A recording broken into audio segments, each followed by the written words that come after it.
তো বন্ধুরা, আজকে যে ব্যাপারটি নিয়ে আলোচনা হবে সেটা হচ্ছে pronoun. English subject, English grammar নিয়ে আজকে আলোচনা হবে। প্রোনাউন কি, তো সেই সম্পর্কে আজকে আপনাদের ধারণা দিব। তো এটা হচ্ছে পার্সোনাল প্রোনাউন, যেমন হচ্ছে যে শুধু ব্যক্তি বা বস্তুর পরিবর্তে বসে, যেমন I, we, you, he, she, it, they. তারপরে হচ্ছে যে এখানে দেখা যাচ্ছে ডেমনস্ট্রেটিভ প্রোনাউন, যে প্রোনাউন দূরের বা কাছের নির্দেশনা দেয়, যেমন দিস, দ্যাট, দিস, দোজ। তারপরে sentence, this is my book, that is her pen.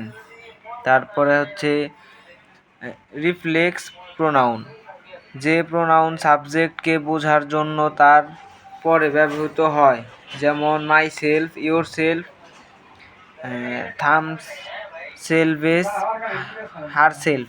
Sentence, যেমন এখানে দেওয়া আছে, দেখতে পাচ্ছেন আপনারা, এখানে দেওয়া আছে I want there myself, I want there myself.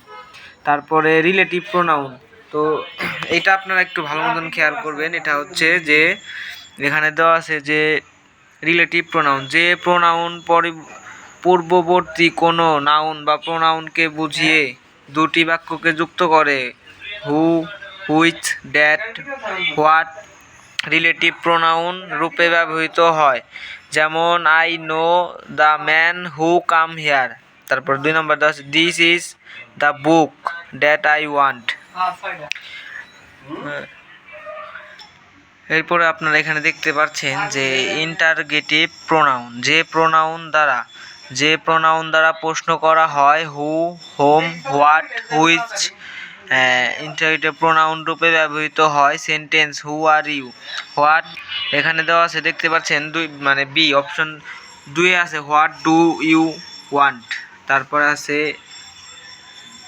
তারপরে এখানে দেখা যাচ্ছে যে ইনডিফিনিট প্রোনাউন অনির্দিষ্টভাবে কোনো ব্যক্তি বা বস্তুকে বোঝানোর জন্য এ প্রোনাউন ব্যবহৃত হয়, যেমন one, someone, anyone, another, many others. Sentence, anyone can do this. এখানে দেওয়া আছে